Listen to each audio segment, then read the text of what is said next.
Bonjour à tous, heureux de vous retrouver aujourd'hui pour un Netflix de la semaine. Il y a longtemps que j'avais pas fait ça.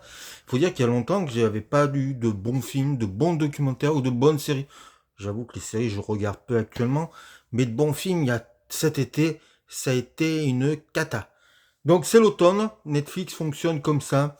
Les meilleurs films sont souvent de octobre jusqu'à février à peu près, et puis après c'est un peu morte pleine.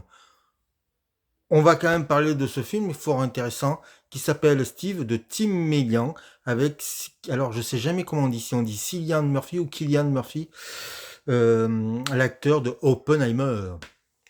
Donc ça se passe en 1996.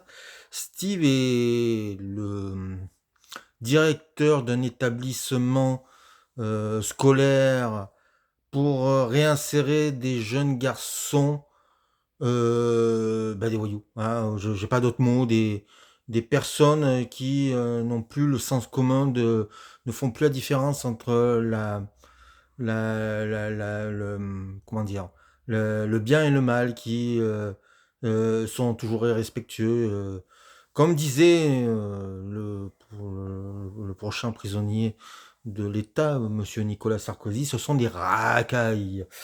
Eh bien, on va suivre une journée de la vie de Steve, une journée bien précise, une journée bien compliquée. Il doit recevoir une équipe de télé, il doit recevoir aussi un député, il doit recevoir une commission pour avoir des subventions. Et donc c'est une journée qui débute mal et qui va se terminer très très mal. C'est une journée en enfer pour Steve. Et Steve, en plus, il est au bord du burn-out. Il en peut plus. Il est épuisé. Il est épuisé de se battre contre ces jeunes, parce que c'est quand même un combat. Il faut être honnête. Et il est fatigué de se battre contre l'administration. Et donc le film raconte ça. Alors on est dans la droite ligne des films sociaux anglais. On peut penser à du Alan Clark ou à du Ken Loach, sauf que la réalisation est très différente. Le film prend le parti d'être dans la tête de Steve, même s'il y a des séquences qui ne sont pas avec lui, on est quand même dans son cerveau, et ce qui permet de mélanger différents formats j'allais dire de pellicule, de texture, il y a du pellicule, il y a du numérique, il y a plusieurs manières de raconter son histoire, son récit. Il y a le drone, je pense, ils s'en servent aussi. Et donc ça donne un film presque, j'allais dire, on est dans la tête, c'est un film mental. On est dans le cerveau, et dès le début, on sait que malheureusement, ça va ne pas bien se finir. Et donc, le film est très ramassé, il dure 1 heure et demie, ça va super vite. La caméra est nerveuse comme Cillian ou Killian Murphy, et on n'a pas le temps de respirer. Et euh, on est presque dans un film noir, c'est-à-dire qu'on est dans un compte en rebours vers l'inéluctable. Ce qui donne un film passionnant. On s'embête pas une seule seconde. Par contre, c'est dur, hein. C'est pas un film facile, c'est pas un film simple. On se marre pas.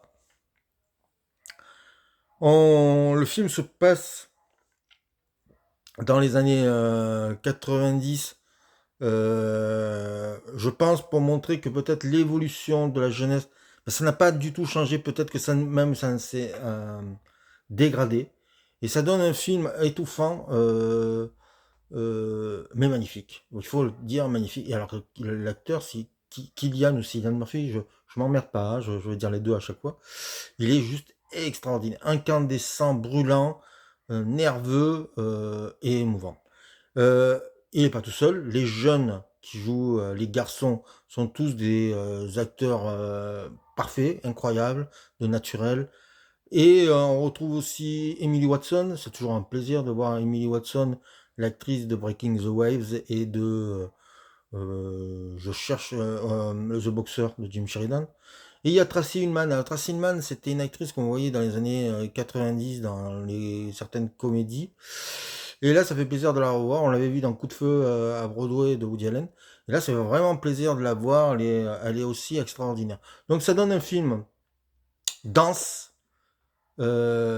anxiogène, désespéré, étonnant pour Netflix, parce qu'il n'est pas du tout dans la doxa de la chaîne, de la plateforme. Peut-être une nomination aux Oscars pour Cillian ou Cillian Murphy cette année. En tout cas, elle sera entièrement méritée. C'est incroyable, c'est à voir. C'est sur Netflix.